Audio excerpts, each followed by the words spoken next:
Jesus said that he'd come that we might have life and have it abundantly. What's that like? In fact, I think it was that abundant life in him that people saw.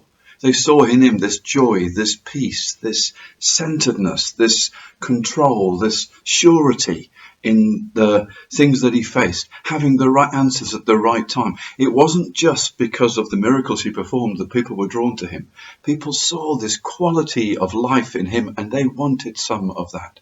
In fact, on one occasion when a lawyer confronts him about that very thing and challenges him, he says, "What must I do to inherit my share of eternal life effectively? What must I do to get this eternal life, this quality of life that you have?"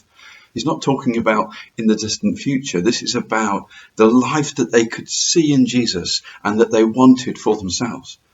And Jesus asked the question back to him. He says, "So what have you read in the scriptures?" And the lawyer said, "Well, I need to love the Lord my God with all my heart, all my soul, all my strength, all my mind, and love my neighbour as myself."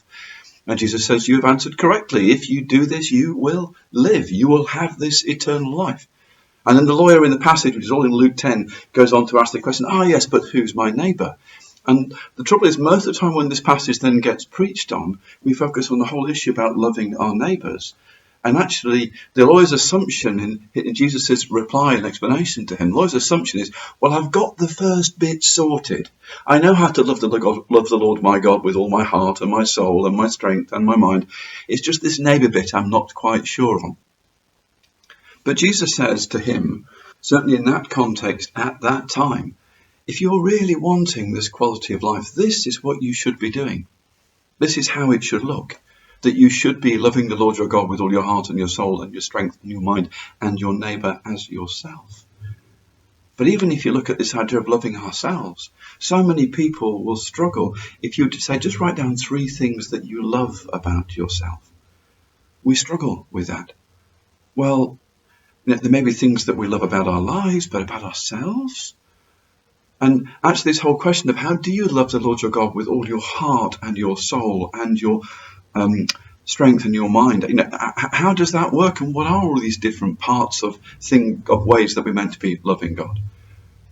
Because if we really want that quality of life that Jesus came to offer us, that abundant life, it's not about if we live life now right, that in the future somehow we'll end up with a great quality of life. It's actually this life that's available to us now. That's what eternal life is about.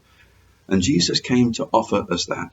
And so as a key to exploring what that life could really look like, actually we're going to be looking at a whole sermon series through September, exploring just those particular greatest commandments. Love the Lord your God with all your heart, your soul, your strength, your mind, and love your neighbour as yourself. How do we do that? How do we really look at the whole breadth of those different ways of loving? And so we've got this whole sermon series throughout all 5 Sundays of September, and we're encouraging people to come for every Sunday.